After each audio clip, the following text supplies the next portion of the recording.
బలవంతుడు గుణవంతుడు హనుమంతుడు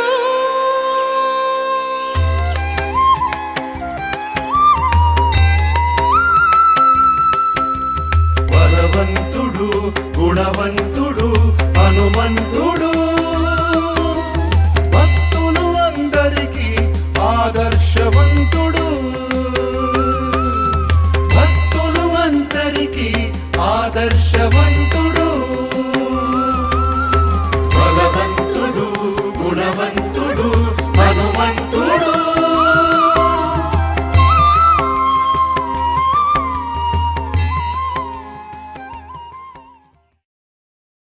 శుక్లాంబరధరం విష్ణుం శశివర్ణం చతుర్భుజం ప్రసన్నవదనం ధ్యాయేత్ సర్వవిఘ్నోపశాంతయే.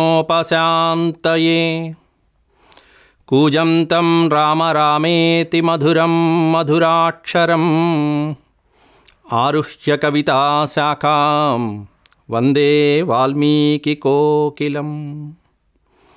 ఆపదామపహర్తారం దాతారం సర్వసంపదాం లోకాభిరామం శ్రీరామం భూయో భూయో నమామ్యహం. యత్ర యత్ర రఘునాథకీర్తనం తత్ర తత్ర కృతమస్తకాంజలిం బాష్పవారి పరిపూర్ణలోచనం మారుతిం నమత రాక్షసాంతకం.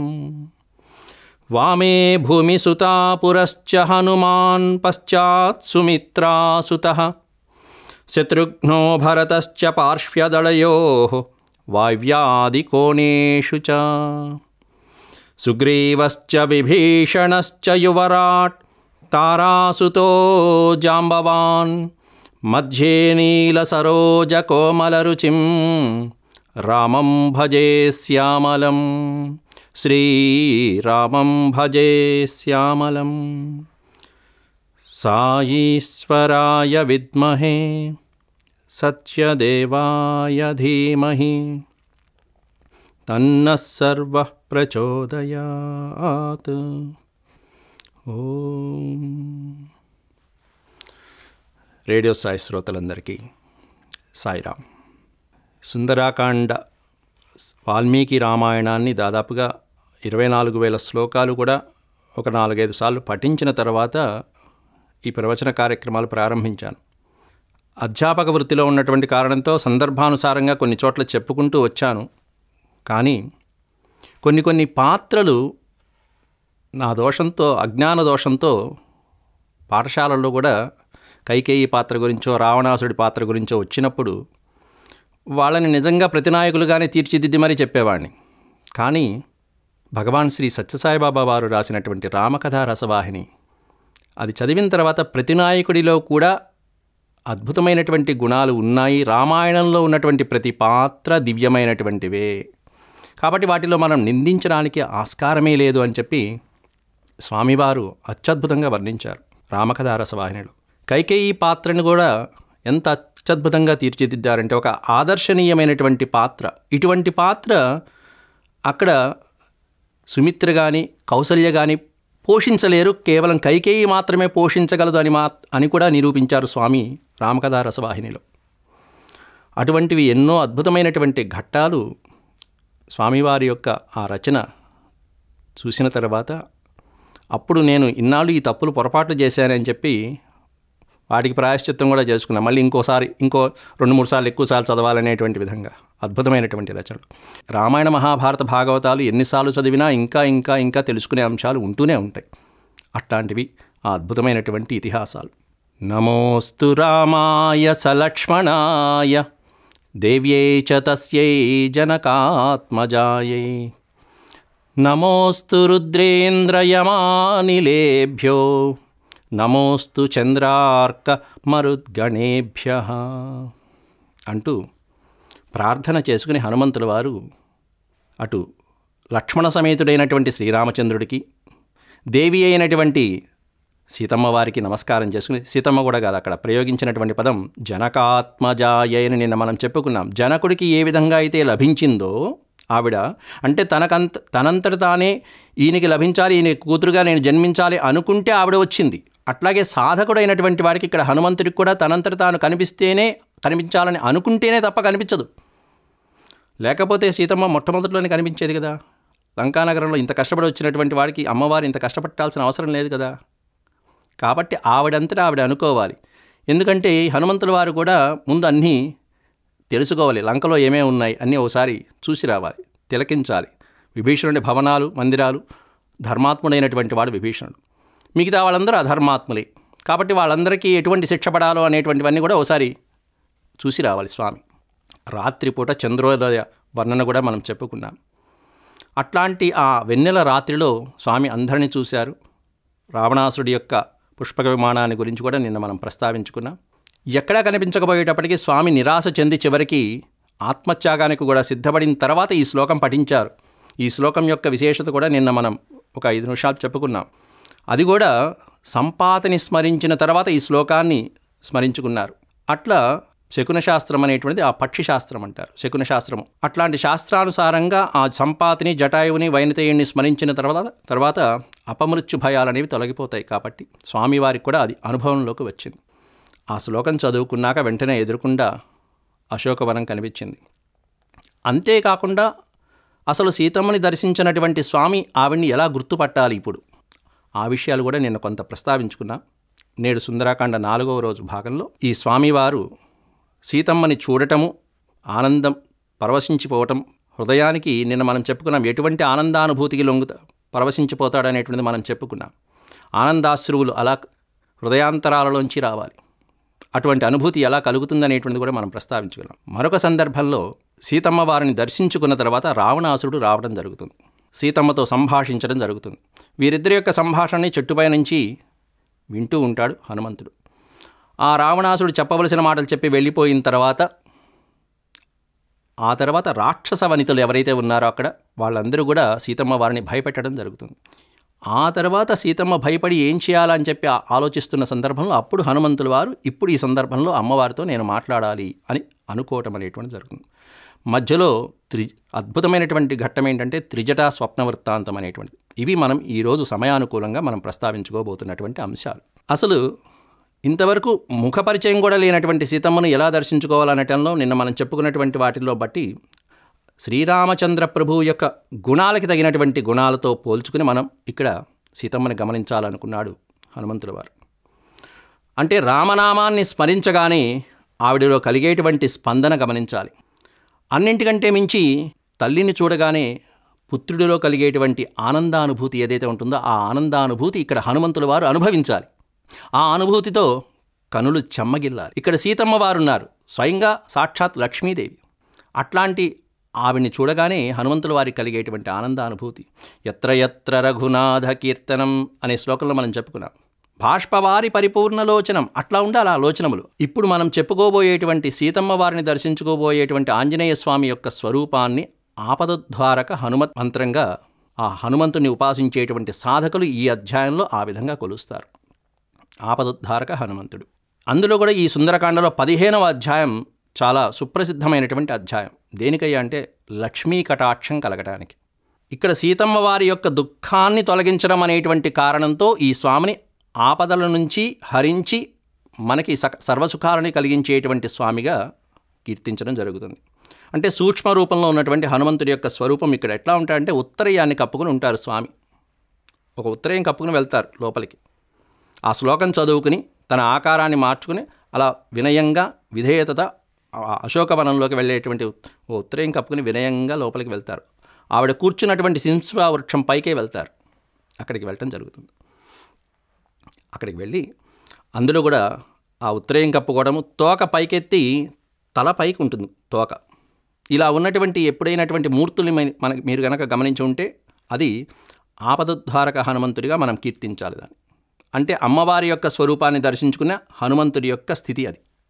అట్లాంటి స్వామి. ఇక అశోకవనం ఎలా ఉంది, ఆ అశోకవనంలో అమ్మవారి యొక్క స్వరూపం ఎలా ఉంది 15వ అధ్యాయంలో వర్ణించారు. అక్కడ అద్భుతమైనటువంటి కట్టడాలతో, చైత్య ప్రాసాదాలతో తెల్లటి పాలరాతి భవనాలతో అశోకవనంలో సుందరమైనటువంటి భవనాలు నిర్మించాడు. అనేకమైనటువంటి తెల్లటి స్తంభాలతో నిర్మించబడినటువంటి అనేకమైనటువంటి మండపాలు. అట్లా ఉన్నటువంటి ఒక పైన మనకి స్లాబ్ లేకుండా ఉండేటువంటిది, కానీ అందంగా ఉండాలి. తెల్లటి స్తంభాలతో రత్నఖచితమైనటువంటి వైఢూర్యాలతో కేవలం సోపానాలు మాత్రం ఉంటాయి. అలాగే మిద్దె అంటారు, కేవలం మనకి డయాస్ అంటారు చూసారా, ఆ విధమైనటువంటి విధంగా ఎత్తైనటువంటి మిద్దెలు ఉంటాయి. అట్లాంటి అరుగులు మొదలైనటువంటివన్నీ వాటితో అలంకరించబడినటువంటి ప్రాంతం చైత్య ప్రాసాదం. అట్లాంటి తెల్లటి మండపంలో అక్కడ ఒక వృక్షం, సింసుపా వృక్షం అనేటువంటి ఆ వృక్షం కింద సీతమ్మ వారి యొక్క దర్శనం కలిగింది 15వ అధ్యాయంలో.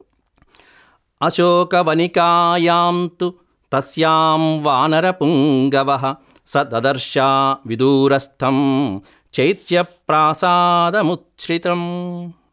చైత్యప్రాసాదం ఉచ్ఛ్రితం, అద్భుతమైనటువంటి ఆ అశోకవనంలో వానరపుంగవుడైనటువంటి హనుమంతుల వారు సహ దదర్శ, అమ్మని చూశాడు స్వామి. ఎట్లా ఉంది ఆవిడ అంటే, రాక్షస స్త్రీల మధ్యలో కృశించి క్షీణించిపోయి జాలిగొలిపేటువంటి చూపులతో మాటిమాటికి కన్నీరు విడుస్తూ నిట్టూర్పులు విడుస్తూ అలంకారాలు ఏమీ లేకుండా మాసిపోయినటువంటి చీర కట్టుకుని నలిగినటువంటి పచ్చడి ఉత్తరీయాన్ని మాత్రమే ధరించి శుక్లపక్ష ప్రారంభంలో ఉండేటువంటి నెలవంకలాగా స్వచ్ఛంగా ఉన్నది అని వర్ణించారు వాల్మీకి. నెలవంక స్వచ్ఛంగా ఉంది, శుక్లపక్షంలో నెలవంక పైగా. అట్లా అంటే ఈ విధమైనటువంటి అలంకారాలు లేకపోయినా ఆ విధమైనటువంటి మాసిన వస్త్రాన్ని ధరించిన నెలవంక ఏ విధంగా ఉంటుందో ఆ ఛాయ, ఆ విధమైనటువంటి అద్భుతమైనటువంటి ప్రకాశము మొదలైనటువంటివన్నీ ఆవిడలో తరక్కండా ఉన్నాయని చెప్పడం. శుక్లపక్షం చంద్రుడు అట్లా ఉంటాడు. అంటే నిండు చంద్రుడు లాంటి ముఖం ఉన్నా కూడా అలంకారాలు ఏవీ లేవు. పద్మాల వంటి నేత్రాలు ఉన్నా కన్నీళ్లే తప్ప ఆనందం లేదు ఆ కళ్ళలో.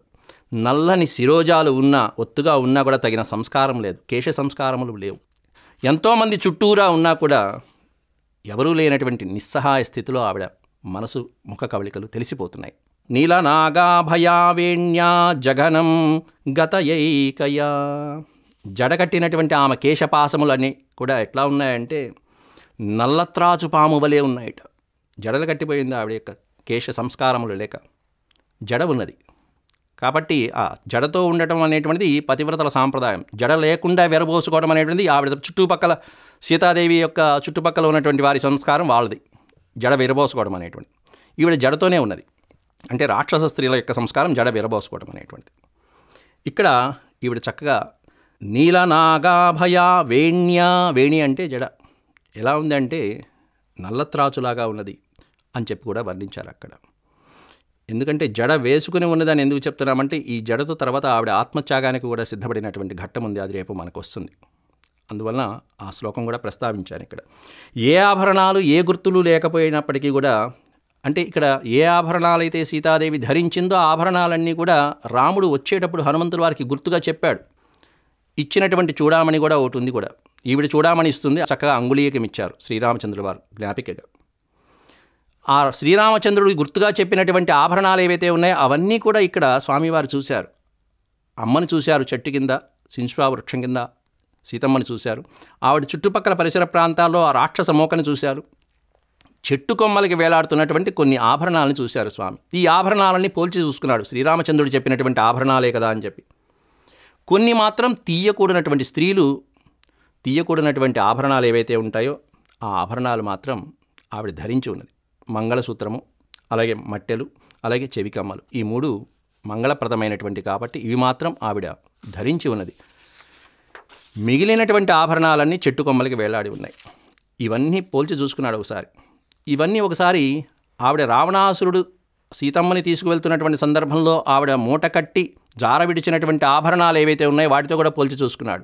ఆ ఆభరణాలు అక్కడ కిష్కింధలో ఉన్నాయి, అవి తప్ప మిగతా ఆభరణాలన్నీ ఇక్కడ ఉన్నాయి. కాబట్టి మిగతా ఆభరణాలు ఏవైతే ఉండవలసిన ఉన్నాయో అవన్నీ సరిపోయినాయి. అంతేకాకుండా ఆవిడ ధరించినటువంటి ఉత్తరీయాన్ని ఏదైతే ఉందో ఆ ఉత్తరీయాన్ని కూడా పోల్చి చూసుకున్నాడు. ఎందుకంటే ఆ రోజు ఆవిడ జార విడిచినటువంటి ఆ వస్త్రం ఏదైతే ఉందో ఆ వస్త్రం యొక్క వర్ణము ఇక్కడ ఈవిడ ధరించినటువంటి వర్ణము పోల్చి చూసుకున్నాడు. కాకపోతే మాసిపోయి ఉన్నది అంతే ఈ వస్త్రం, అంతే. ఆ వర్ణం కూడా సరిపోయింది. ఇన్ని రకాలుగా ఆయన పరీక్షించుకుని నిర్ధారించుకున్నాడు ఇక్కడ. ఈ ఆభరణాలన్నీ అసలు ఎక్కడవండి సీతమ్మకి? కేవలం నారవస్త్రాలతో వచ్చారు కదా శ్రీరామచంద్రుడు, లక్ష్మణస్వామి అలాగే సీతమ్మ బయలుదేరేటప్పుడు అయోధ్య నుంచి కేవలం నారవస్త్రాలు ధరించి మాత్రమే వచ్చారు. మరి ఇన్ని ఆభరణాలు సీతమ్మకి ఎక్కడవి అనేటువంటి సందేహం ఎవరికైనా కలగచ్చు. దాంట్లో అయోధ్యాకాండ చిట్ట చివరిలో అరణ్యానికి బయలుదేరేటప్పుడు అత్రి అనసూయల యొక్క దర్శనం చేసుకుని అప్పుడు అరణ్యవాసం బయలుదేరారు. ఆ బయలుదేరుతున్నప్పుడు అనసూయామాత సీతాదేవిని అద్భుతమైనటువంటి ప్రశ్నలు వేసింది. నీ పెళ్ళి ఎలా జరిగిందమ్మా అని కుశల ప్రశ్నలు వేస్తూ చివరికి ఆవిడ చక్కగా తాంబూలం ఇచ్చి పంపిస్తూ సుమంగళిగా ఆ బొట్టు పెట్టి పంపిస్తూ కానుకగా అనేకమైనటువంటి దివ్య ఆభరణాలని సీతమ్మకి ప్రసాదించింది. ఇవి మాత్రం ఎప్పుడు ధరించి ఉంచుకోమ్మా అని చెప్పి మరీ చెప్పింది. అవి పుట్టింటి వారు ఇచ్చినటువంటి ఆభరణాలుగా గ్రహించి ఆవిడ సంతోషంగా వాటితో పాటు బయలుదేరింది వానప్రస్థానికి. ఇది అరణ్యంలో జరిగిన సన్నివేశమే కాబట్టి ఆ ఆభరణాలు మాత్రం ఉన్నాయి. ఇక మాన్యా గురు వినీతస్య లక్ష్మణస్య గురు ప్రియా యది సీతేపి దుఃఖార్త కాలో హి దురతిక్రమ అనుకున్నాడు ఒక్కసారి హనుమంతుడు. ఏమనుకుంటున్నాడంటే సీతమ్మ వారి యొక్క పరిస్థితి చూశాడు. చూసి ఏమిటి వీడి కష్టాలేమిటి, ఎట్లాంటి శ్రీరామచంద్రుడు, ఎటువంటి లక్ష్మణస్వామి, ఎట్లాంటి సీతామాత, ఈవిడికి రావాల్సిన కష్టాలేనా ఇవి? సమస్తమైనటువంటి లోకాలకు ప్రభువే శ్రీ మహావిష్ణువే, స్వయంగా ఆయన యొక్క ధర్మపత్ని అయినటువంటి సీతామాత ఈవిడ, సర్వసమర్థుడైనటువంటి లక్ష్మణస్వామి యొక్క పూజనీయురాలైనటువంటి వదిన గారు సీతాదేవి. అట్లాంటి మహావీరులైనటువంటి వారు అక్కడ ఒకడేమన్నా ధర్మాత్ముడైనటువంటి శ్రీరామచంద్రుడు, ఇటు లక్ష్మణస్వామి, వీరి అండదండలతో ఈవిడ అలా వచ్చినటువంటి అరణ్యవాసానికి వచ్చినటువంటి సీతమ్మకి రావాల్సిన కష్టాలేనా ఇవి? కాబట్టి వీటిని చూస్తే సీతాదేవి కూడా ఇటువంటి కష్టాలు, ఇటువంటి క్లేశాలు అనుభవిస్తుంది అంటే కాలోహి దురతిక్రమ అన్నారు. అంటే కాలం ఎవరిని విడిచిపెట్టదు. దురతిక్రమ, ఈ కాలమును అతిక్రమించడం అనేది దుస్సాధ్యము. అంటే విధిని ఎవరు దాటలేరు, ఎవరైనా విధికి వశవర్తులు అవ్వాల్సిందే అనేటువంటిది హనుమంతుడే అనుకున్నాడు ఆ మాట చూసి. అంతేకాకుండా అక్కడ అతిలోక సుందరి అయినటువంటి సీతాదేవి, పురుషమోహనాకారుడైనటువంటి శ్రీరామచంద్రుడు ఇద్దరు ఒకరికొకరు వారి యొక్క అంగ ప్రత్యంగ సౌష్ఠవాలు ఏవైతే ఉంటాయో వాటిని కూడా పోల్చి చూసుకున్నాడు హనుమంతుల వారు. ఈడు జోడు అంటాం చూసారా మనం, రాముడికి తగినట్టుగా అమ్మవారు, అమ్మవారికి తగినట్టుగా అయ్యవారు. అటువంటివి కూడా అంగ సౌష్టంగా ఈ వ్యత్యాసాలు ఏవైతే ఉంటే అవి కూడా చూసుకుని హనుమంతుల వారు మా రామయ్యకి తగినటువంటి సాధ్వి ధర్మపత్ని ఈవిడి మాత్రమే సీతాదేవి అని నిర్ధారించుకున్నాడు కూడా. అంతేకాకుండా అస్యా దేవ్యా యథారూపం అంగప్రత్యంగ సౌష్ఠవం రామస్య చ యథారూపం తస్యేయమసితేక్షణ, తస్యా ఇయం అసితేక్షణ. కాబట్టి ఈవిడ సీతా సాధ్వే, నా రామయ్యకి తగినటువంటి సాధ్వి ఈవిడే అంటూ అమ్మని చూడగానే రాముడి యొక్క ఔన్నత్యాన్ని సీతమ్మతో పోల్చి ఒకసారి చూసుకున్నాడు. ఇంతకీ వీళ్ళిద్దరిలో రాముడు గొప్ప, సీతమ్మ గొప్ప అని కూడా పోల్చి చూసుకున్నాడు. వారిద్దరి యొక్క గుణగణాలు చూశాడు, ఆకారాలు విశేషాలు చూశాడు. అంటే నిర్ధారించుకోవడంలో ఎన్ని రకాలైనటువంటి పరీక్షలు ఆయనలో ఆయన తర్కించుకుంటున్నాడు చూడండి హనుమంతుడు వారు. అంతా అయిపోయిన తర్వాత ఎవరు గొప్ప అంటూ వాల్మీకి వారు అమ్మవారికే ఎక్కువ ఒక ముగ్గు చూపారు అయ్యవారి కంటే, శ్రీరామచంద్రుడి కంటే. అట్లాగే హనుమంతుడు కూడా ఆ హనుమంతుడి మాటలోనే ఇది ప్రస్తావించారు. రాముడు పొందదగినటువంటి త్రిలోకాధిపత్యం అనేటువంటిది ఏదైతే ఉంటుందో ఆ త్రిలోకాధిపత్యమంతా ఒక ఎత్తు అయితే సీతాదేవి యొక్క ఔన్నత్యం ముందు ఆ త్రిలోకాధిపత్యం 16వ వంతుకు కూడా రాదు అని అనుకున్నాడు హనుమంతుడు వారు. అర్ధభాగం కాదు, పావుభాగం కాదు, 16వ వంతుకు కూడా రాదు.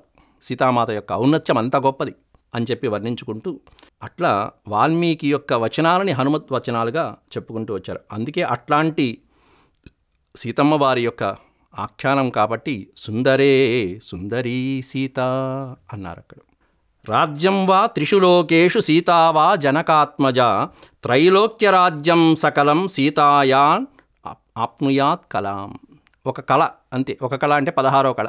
షోడశ కళలు నిన్న మనం చెప్పుకున్నాం. దాంట్లో ఒక కళ అంతే ఆ త్రిలోకాధిపత్యం. అందుకే సీతాదేవి యొక్క ఔన్నత్యం ఇంత గొప్పది కాబట్టి వాల్మీకి మహర్షి రామాయణానికి అసలు ఇంకో పేరు పెట్టారు. రామాయణానికి 3 పేర్లు ఉన్నాయి. దాంట్లో ఒకటి రామాయణం అయితే రెండోది సీతాయా చరితం మహత్, సీతాదేవి యొక్క అద్భుతమైనటువంటి చరిత్ర, ఆవిడ యొక్క మాహాత్మ్యం వర్ణించడం. సీతాయా చరితం మహత్. పౌలస్యవధ అనేటువంటిది మూడవది. ఈ 3 నామధేయాలు వాల్మీకి వారే ఎంచుకున్నటువంటి నామాలు. కాబట్టి అమ్మ యొక్క మహత్తరమైనటువంటి చరిత్రగా అభివర్ణించారు. కాబట్టి అటువంటి చరిత్ర కలిగినటువంటి సీతమ్మ కలిగినటువంటి కాండ కాబట్టి ఈ కాండ సుందరకాండ అని కూడా మనం చెప్పుకోవచ్చు. ఇక్కడ ఆ అమ్మను చూడంగానే హనుమంతుల వారి యొక్క మనసు పొంగిపోయింది, ఉప్పొంగిపోయింది. అనేకమైనటువంటి వృక్ష సంపద మధ్యలో, పుష్పాలు ఫలాల మధ్యలో అద్భుతమైనటువంటి ఆ వృక్ష సంపద మధ్య అమ్మవారు ఎలా ఉన్నారు అనేటువంటిది కూడా అశోక, పొన్న, సంపెంగ మొదలైనటువంటి చెట్ల సంపదలు ఏవైతే ఉన్నాయో, అనేకమైనటువంటి వృక్షజాతులు ఏవైతే ఉన్నాయో ఆ వనమంతా వాటితో నిండి సుందరంగా ఉంది. చక్కగా వనం సుందరం కాబట్టి అక్కడ అటువంటి వనంలో ఉన్నటువంటి అమ్మ ఎలా ఉందంటే, వన సంచార కుశల అనే అమ్మవారి యొక్క సహస్రనామాలలో ఎలా అయితే వర్ణిస్తామో అలా ఉన్నది ఆవిడ, వనదేవతలాగా, అద్భుతమైనటువంటి వనదేవతలాగా. అలాగే అశోక, పొన్నాగా, అలాగే సంపెంగ మొదలైనటువంటి పుష్పాలతో కూడుకున్నటువంటి ఈ నామాలతో కూడా చంపకాశోక పున్నాగ సౌగంధికల సత్కుచ అనేటువంటి సహస్రనామం ఒకటి ఉంది మనం. అంటే ఈ పూలే కొప్పుగా కలిగినటువంటి మాత ఆవిడ. అంటే సీతమ్మ వలన వనం అనేటువంటిది ఇంకా ఎంత శోభాయమానంగా ఉంటుందనేటువంటిది మనం ఇంకా వేరే చెప్పక్కర్లేదు. ఇంతలో ఈ విధంగా హనుమంతుల వారు సీతాసాధ్విని శ్రీరామచంద్రుని యొక్క ధర్మపత్నిగా నిర్ధారించుకుంటూ ఉండగా తెల్లవారుతూ ఉంది. అంటే ప్రయాణం ఎప్పుడో అభిజిత్ ముహూర్తంలో ప్రయాణం సాగించాడు, సాయంత్రానికి చేరుకున్నాడు, సూర్యాస్తమయం అయ్యేంత వరకు వేచి ఉన్నాడు. ఆ తర్వాత సూర్యాస్తమయం నుంచి తెల్లవారుజామున దాకా కూడా అంతా అన్వేషించాడు. తెల్లవారుజామున సీతమ్మని దర్శనం చేసుకున్నాడు చక్కగా. కానీ తెల్లవారుతున్న సమయంలోనే రావణాసురుడు వస్తున్నటువంటి అలికిడి గ్రహించాడు. ఎవరో వస్తున్నారు, ఎవరయ్యా వస్తున్నదంటే రావణాసురుడు తన యొక్క పట్టమహిషులతో అందరితో పాటుగా వస్తున్నాడు. దివిటీలు పట్టుకుని మరీ ఉన్నారు వెనకాల అందరూ కాపలవాడు. తెల్లవారుజామునే లేచి వచ్చాడు రావణ బ్రహ్మ. ఇక్కడ హనుమంతుడు వారు ఉన్నారు కాబట్టి సీతాదేవితో మాట్లాడాలి. ఈ విషయం తెలిసే మాట్లాడాడు అని చెప్పి మాత్రం మనం తప్పకుండా చెప్పవచ్చు. రావణాసుడు ప్రవేశించాడు అశోకవనంలోకి. గుర్తించినటువంటి మారుతి ఆ చెట్టులో ఆకుల మధ్యలో, సింసుబా వృక్షం యొక్క చెట్టులో ఆకుల మధ్యలో దాగి ఉన్నాడు. ఆకుల మధ్య దాగి ఉన్నాడంటే ఆయన యొక్క ఆకారం ఎంత ఉందో మనం ఊహించుకోవచ్చు. ఆకులు వెనక దాగి ఉన్నాడు. ఏం మాట్లాడతారో చూడాలి. అలికిడి చేసుకుంటూ వచ్చాడు రావణాసుడు. ఎట్లా ఉన్నాడయ్యా ఆకుల మధ్యలో, ఆ వృక్షంలో ఆకుల మధ్యలో దాగి ఉన్నటువంటి హనుమంతుడు ఎలా ఉన్నాడయ్యా అంటే, హృదయంలో ఉండి కూడా కనిపించినటువంటి ఆత్మలాగా, వేదాలలో ఉండి కనిపించినటువంటి బ్రహ్మ పదార్థంలాగా ఉన్నట్ట స్వామివారు. అక్కడ వేదాల్లో బ్రహ్మ పదార్థం ఉంటుంది కానీ ఎక్కడ కనిపించదు. అట్లా ఉన్నారు స్వామి. ఉన్నారా అంటే ఆ ఉన్నారు. ఆత్మ ఉంది అంటే ఆ ఉన్నది. దేహం ఉంది, ఆత్మ ఉంది. అంటే అట్లా శరీరంలో ఉండేటువంటి జీవ పదార్థం ఏదైతే ఉంటుందో అట్లాంటి జీవుల్లాగా బ్రహ్మ పదార్థం అది. అట్లా ఉన్నారని వాల్మీకి మహర్షి వర్ణించారు అక్కడ. చివరికి రావణాసుడు వచ్చాడు. రావటంతోనే తాను రాక్షసుడు కాబట్టి తాను చేసింది ధర్మమే అని తనకి తాను గొప్పలు చెప్పుకుంటున్నాడు సీతాదేవి ముందు. స్వధర్మో రక్షసాంభీరు సర్వదైవన సంశయ. నేను చేసింది తప్పేం కాదే అంటున్నాడు. చూడండి, ఇది రాక్షస ధర్మమే నేను చేసింది పైగా అని చెప్పంటున్నాడు. గమనం వా పరస్త్రీణాం హరణం సంప్రమద్యవా. తీసుకొచ్చాను, అపహరించి పెట్టాను అనేటువంటి విధంగా రావణాసుడు ముందు మాట్లాడుతున్నాడు అక్కడ సీతమ్మతో. ఆ తర్వాత ఇంకా ప్రలోభాలు పెట్టాడు సీతాదేవిని. హాయిగా తిను, అలంకారాలు చేసుకో, ఈ భూమండలానికంతా కూడా నీవే పట్టమహిషి అవ్వచ్చు అని చెప్పి రకరకాలైనటువంటి ప్రలోభాలనికి లొంగుతుందేమో అని చెప్పి అనేక రకాల ప్రయత్నాలు చేస్తున్నాడు అక్కడ. ఏవం చైతత కామం తు నత్వాం స్రక్ష్యామి మైథిలి. త్వాం న స్రక్ష్యామి, నిన్ను ముట్టుకోను, నిన్ను తాకను. ఎట్లాంటి నిన్ను? అకామ. అకామ అనే పదాల్లో ఆ కామ అనేవి రెండు పదాలుగా తీసుకుంటే అకారం అనేటువంటిది విష్ణువాచకం, శ్రీ మహావిష్ణువాచకం. అకామ అంటే విష్ణువు మీద ఇష్టమైనటువంటి మనసు కలిగినటువంటి నిన్ను నస్రక్ష్యామి మైథిలి. నీకు మహావిష్ణువు అంటే ఇష్టం, శ్రీరామచంద్ర ప్రభు అంటే ఇష్టం. అట్లాంటి నిన్ను నేను తాకను సుమా, కాబట్టి నువ్వు భయపడవద్దు అని చెప్పినటువంటి శ్లోకం ఇది. అంటే ఎందుకు చెప్తున్నానంటే ఇప్పుడు రావణాసుడు పలికినటువంటి ప్రతి ఘట్టం, ప్రతి వాక్యంలో కూడా రెండు అర్థాలు స్ఫురిస్తూ ఉంటాయి. సమయానుకూలంగా నేను వాటిని ప్రవచించుకుంటూ వెళ్తున్నాను. మొత్తం ఘట్టమంతా అలాగే ఉంటుంది, అద్భుతమైనటువంటిది. పైకి ఏమన్నా దేహపరంగా ఒక వాక్యం వస్తుంది, మనస్సు వాడి యొక్క జీవుడు ఏవైతే ఉన్నారో ఆ జీవుడి పరంగా, ఆత్మపరంగా మరొక అర్థం స్ఫురిస్తూ ఉంటుంది. ఈ విధమైనటువంటి ఘట్టం అది. అట్లాంటివి తెలుసుకోవాలంటే వాల్మీకి ఏదో ఒక చోట ఒక పదం ప్రయోగిస్తాడు, దానికి రెండు అర్థాలు వస్తూ ఉంటాయి. ఆ పదాన్ని పట్టుకుని మనం ఇక అర్థం తెచ్చుకోవాలి. ఆ సందర్భంలో రావణాసుడికి సీతమ్మదే హితవు పలకటం కోసం అని చెప్పేసి ఇట్లా ఉన్నాడు వాడు, పిచ్చివాడు పాపం, వీడు ఏమైపోతాడో, వీడికి కాస్త మంచి మాటలు చెప్దామని చెప్పి సీతాదేవి ప్రయత్నం చేస్తున్నది.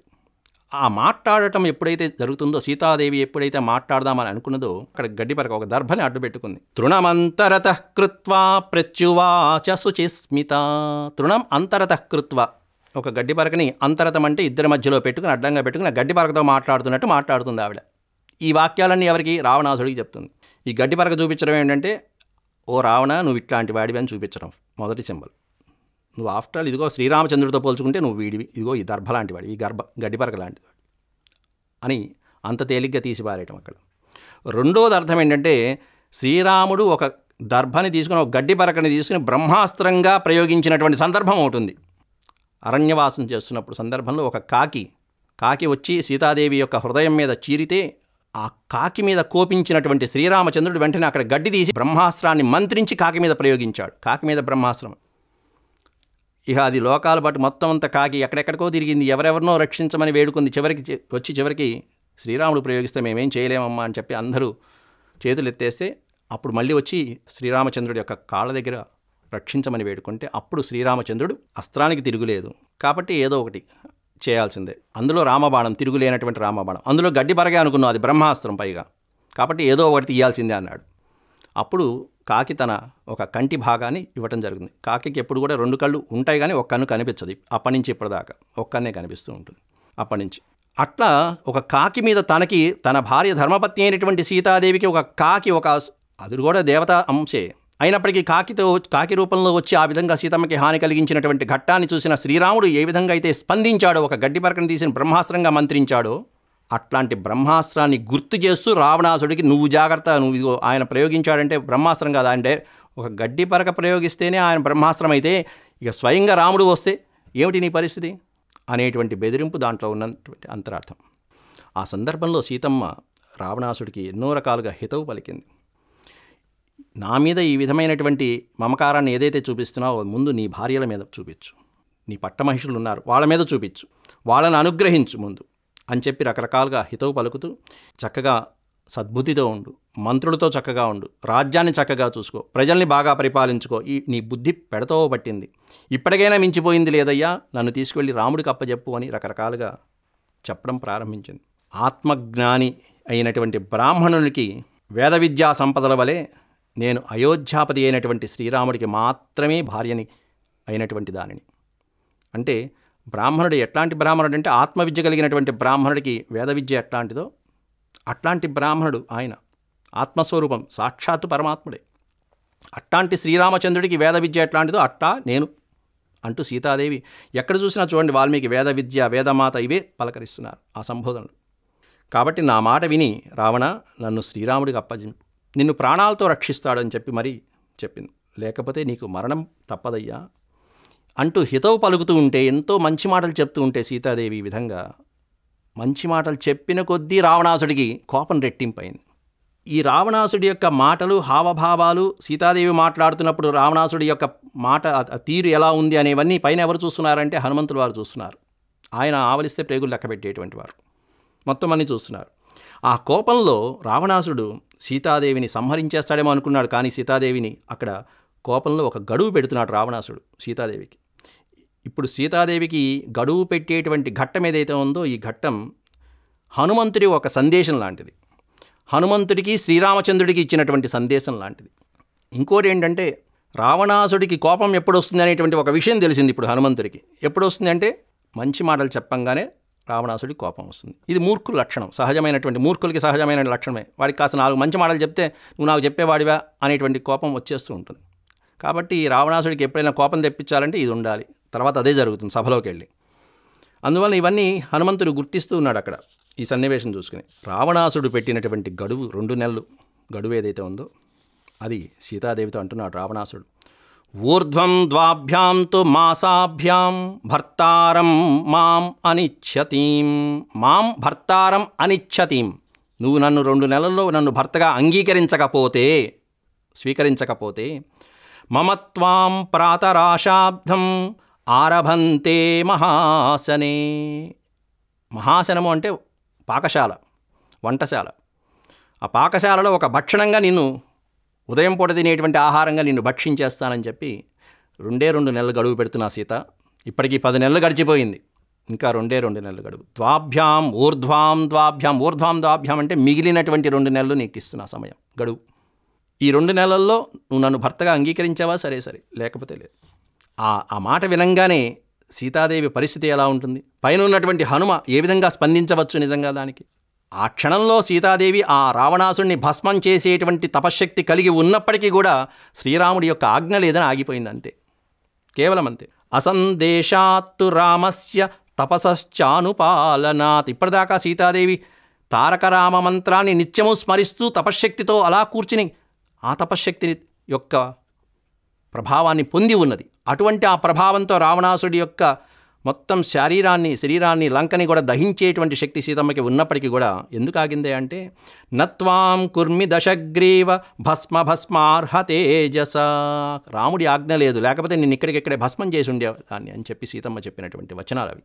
అట్లా పైకి అటు లోపల భయం ఉన్నది, పైకి మాత్రం ధైర్యాన్ని నటిస్తూ మంచి చెప్తూ పక్కన, కొన్ని సందర్భాల్లో పైకి భయపడుతూ లోపల ధైర్యం వహిస్తూ, ఇట్లా భిన్నమైనటువంటి పాత్రలతో సీతాదేవి యొక్క పాత్ర మనకి సుందరాకాండలో కనిపిస్తూ ఉంటుంది. కాబట్టి ఈ సుందరాకాండలో సీతాదేవి సుందరమైనటువంటిది అని చెప్పి కూడా వర్ణించారు.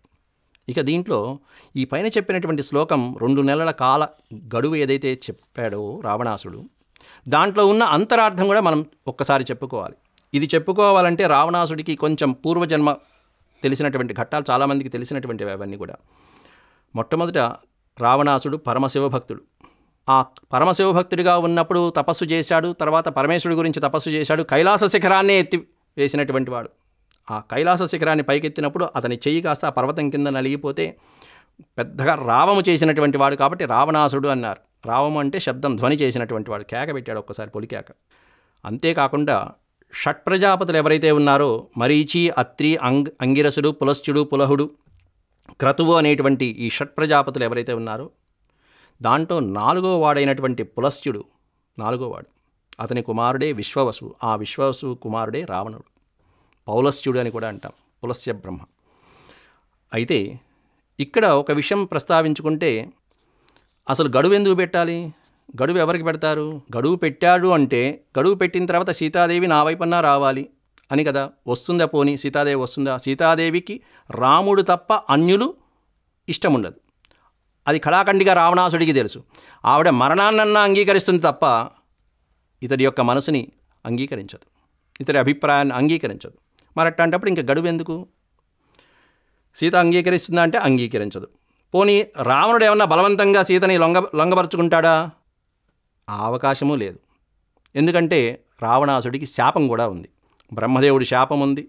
ఇట్లాంటి శాపాలు ఏవైతే ఉన్నాయో రావణాసుడికి ఉన్నటువంటి శాపాల వలన ఎవరిని లొంగ తీసుకోలేడు, అతడికి మరణం సంభవిస్తుంది అట్లా లొంగ తీసుకుంటే కనుక. కాబట్టి ఇంకా ఈ గడువు ఎవరికి పెట్టినట్టు, ఎందుకు పెట్టినట్టు?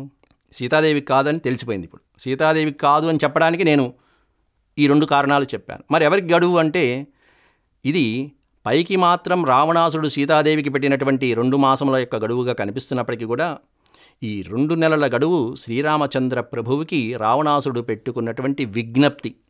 శ్రీరామచంద్ర, ఇప్పటికీ 10 నెలలు గడిచిపోయిందయ్యా, నువ్వు నా వైపు వస్తావేమో అని ఎదురు చూశాను.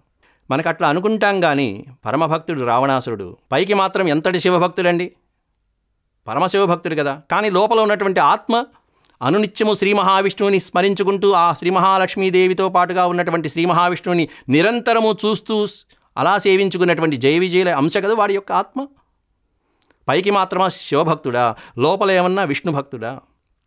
అంటే లోపల ఉన్నటువంటి జీవుడు ఎంతసేపు ఎవరి గురించి అన్వేషిస్తాడు? శ్రీరామ శ్రీరామ శ్రీరామ శ్రీరామ, అంతే. పైకి మాత్రం శివ శివ శివ. అంటే శివకేశవుల యొక్క సాంగత్య స్వరూపం ఏదైతే ఉంటుందో ఆ శివకేశవుల సాంగత్య స్వరూపమే రావణాసురుడి యొక్క స్వరూపం. అలాగే మన హనుమయ్య వారిది. ఆయన రుద్రాంశ, పైకేమన్నా శ్రీరామచంద్రుడి యొక్క ప్రభువు యొక్క సేవకుడు, విష్ణు భక్తుడు, భాగవతోత్తముడు, ఇట్లాంటి అంశాలు అవన్నీ కూడా.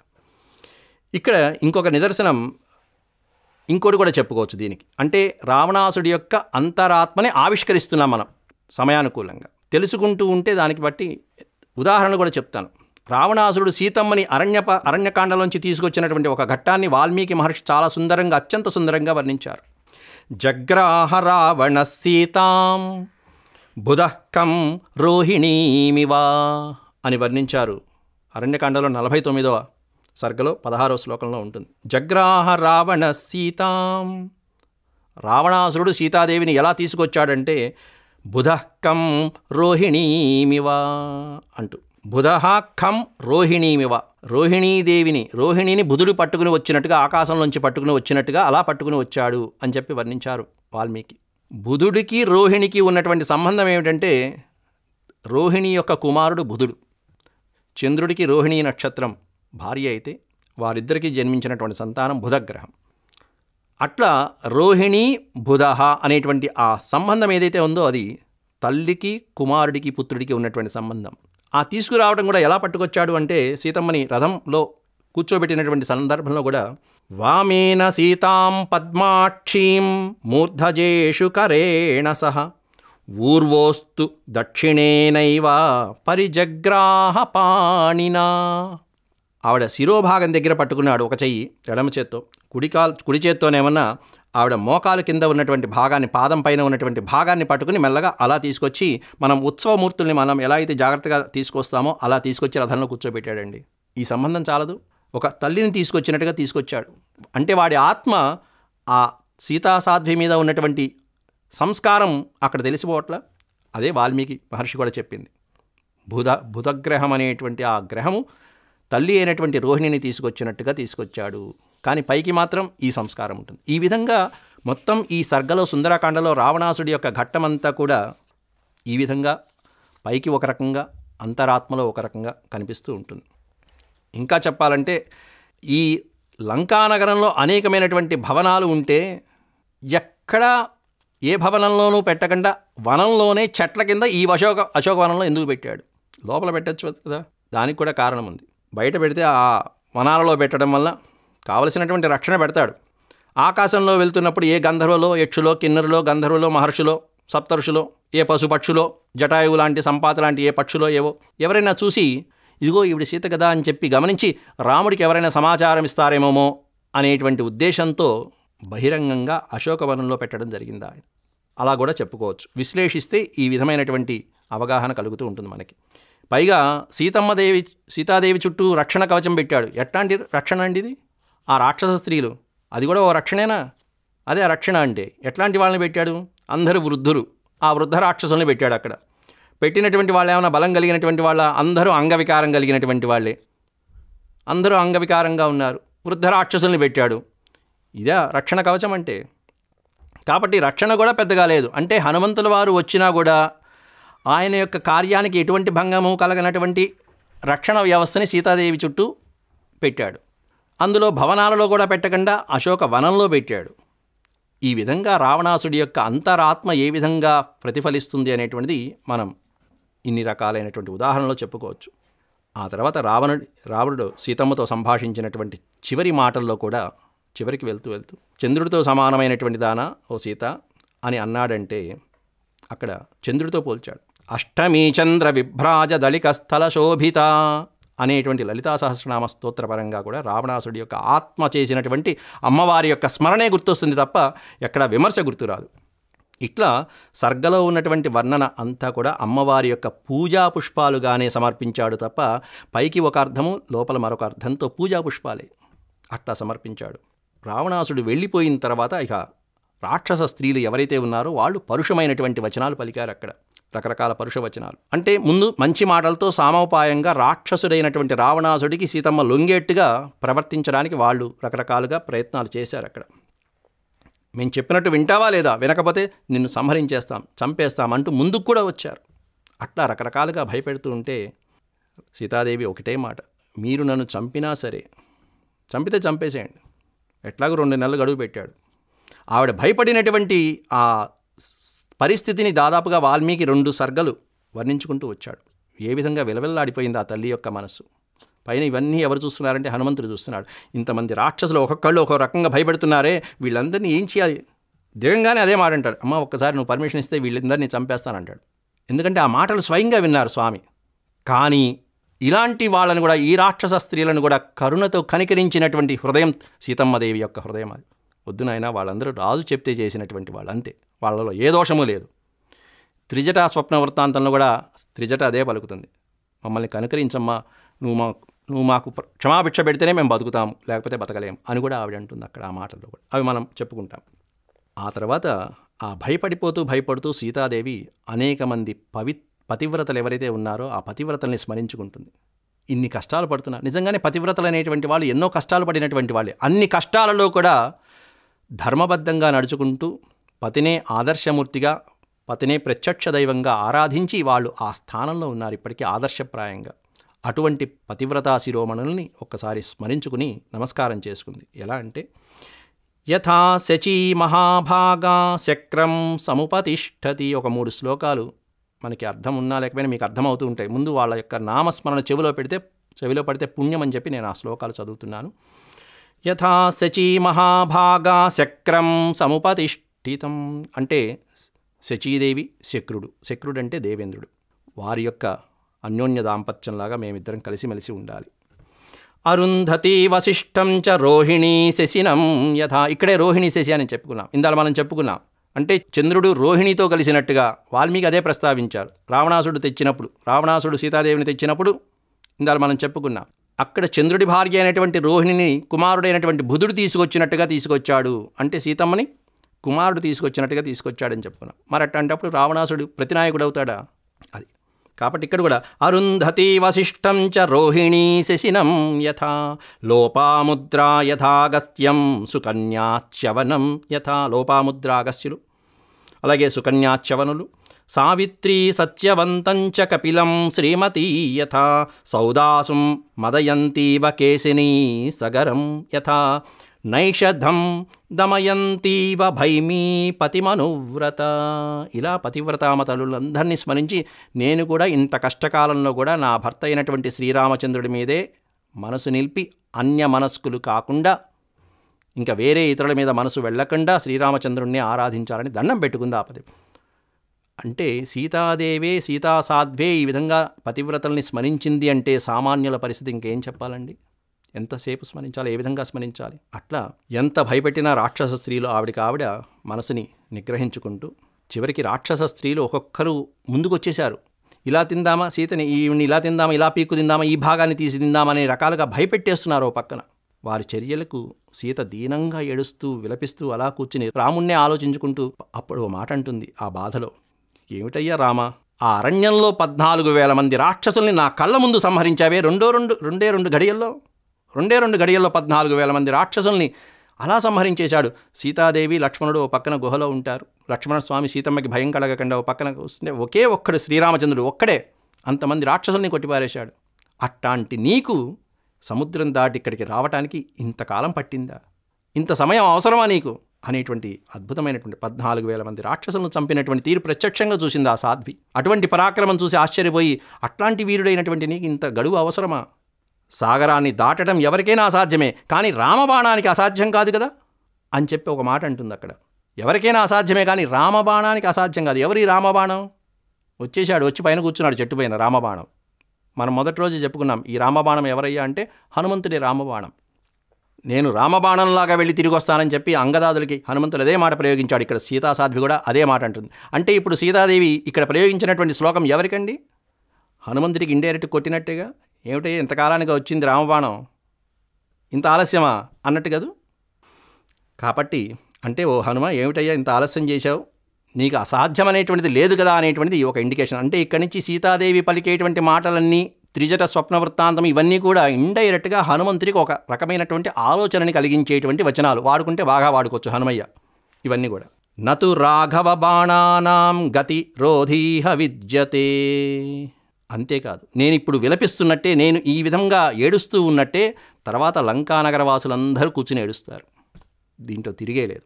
అంటే రాక్షస స్త్రీలందరూ కుమిలి ఏడ్చేటువంటి రోజు వస్తున్నది అని సీతాసాధ్వి అచిరేణ తు లంకేయం శ్మశాన సదృశీ భవేత్. అమ్మవారి యొక్క నోటి వెంట ఆ కఠినమైనటువంటి మాట వచ్చేసింది, శ్మశాన సదృశీ భవేత్. ఇంత అద్భుతమైనటువంటి లంకానగరం. ఎట్లాంటి లంకానగరం, ఎంత సుందరమైనటువంటి లంకానగరము నిన్న మనం చూసుకున్నాం. అపిస్వర్ణమయీం లంకా నమే రోచద లక్ష్మణ అంటూ చెప్పాడు. ఎంత బంగారు మణిమయమైనటువంటి లంకానగరం. అట్లాంటిది ఏమైపోతుందిట? అమ్మవారి యొక్క ఆ దృష్టి కఠినమైనటువంటి దృష్టి పడింది.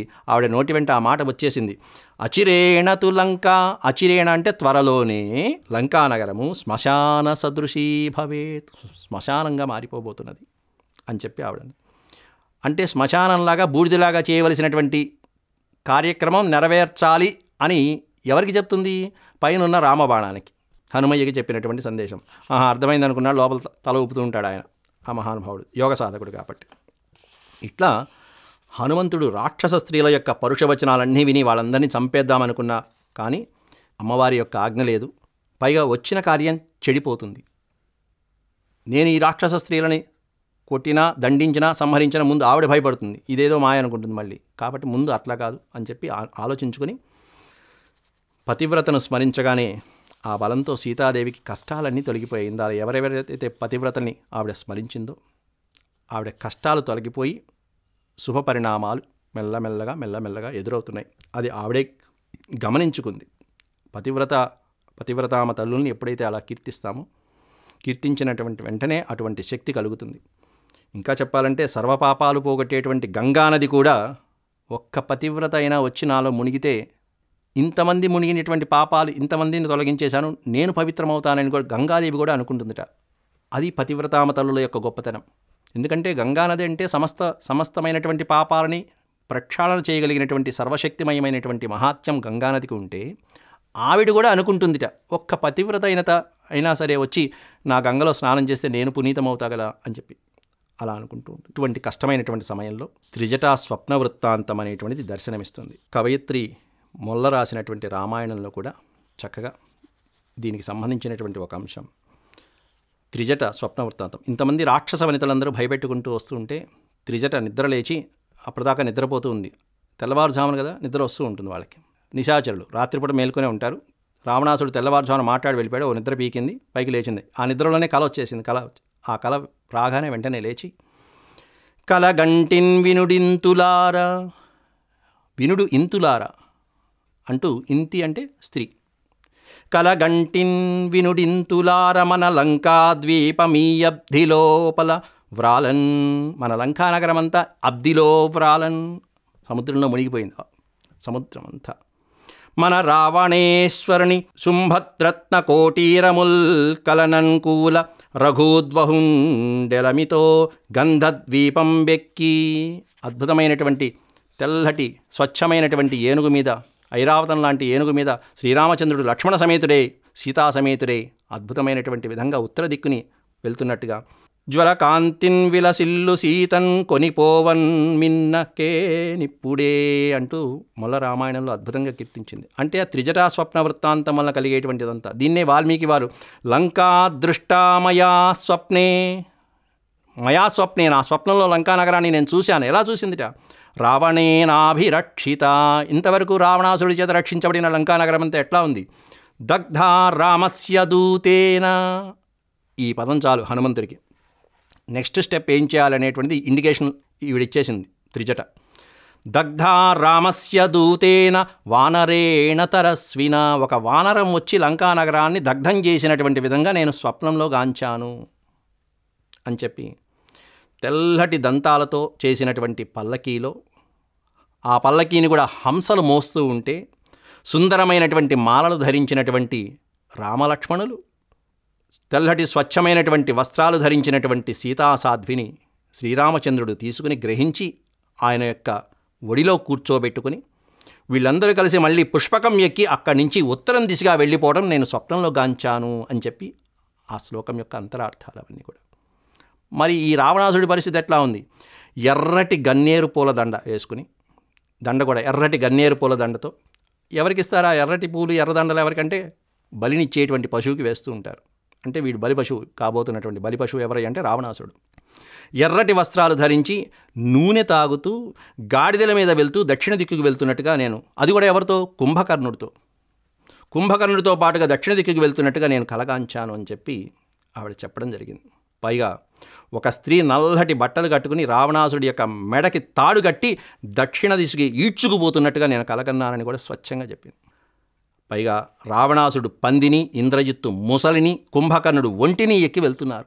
ఇవన్నీ కూడా దక్షిణ దిక్కు యమలోకానికి పయనమయ్యేటువంటి సంకేతాలు ఇవన్నీ కూడా. ఇది సహజంగా ఆ చనిపోయేటువంటి మరణదశలో ఉన్నటువంటి వాళ్ళకి 6 నెలల ముందు 3 నెలల ముందు స్వప్నంలో గాంచడం వేరు. కానీ ఒకేసారి త్రిజట స్వప్న వృత్తాంతం అనేటువంటిది ఇక్కడ చాలా అద్భుతమైనటువంటి ఆవిష్కారం. ఇది దేనికోసమే అంటే అమ్మవారికి ధైర్యాన్ని నింపడానికి ముఖ్యంగా. అంతేకాకుండా పైన ఉన్నటువంటి వానరరాజుకి ఒక ఇండికేషన్, ఆయన ఇట్లా జరుగుతున్నది, ఇట్లా జరుగుతుంది, నెక్స్ట్ స్టెప్ ఏం చేయాలో చెప్పేసింది అక్కడ. లంకా దహనం అనేటువంటి ఇండికేషన్ వచ్చేసింది హనుమంతుల వారికి. ఆ కార్యానికంటే ముందు సీతమ్మతో సంభాషించాలి. స్పష్టంగా ఈ విధంగా కలగాంచాను అంటూ అమ్మవారికి ముందుగా ధైర్యం చెప్పారు. త్రిజటికి వచ్చినటువంటి కళ హనుమంతుణ్ణి కార్యోన్ముఖునికి కావించడానికి అని చెప్పి మనం నిర్ధారించుకోవచ్చు. త్రిజట యొక్క కళ ద్వారా హనుమంతుడికి ఇచ్చినటువంటి సందేశం ఇది ప్రధానమైన సందేశం. అర్థం చేసుకున్నాడు హనుమంతుల వారు కూడా. ఇదేదో బాగుంది, చేసేద్దామని చెప్పి కూడా నిర్ణయించుకున్నాడు. ఇక్కడ త్రిజట ఆ స్వప్న వృత్తాంతాన్ని చెప్పి వెంటనే సీతమ్మని పరిశీలించి చూసింది.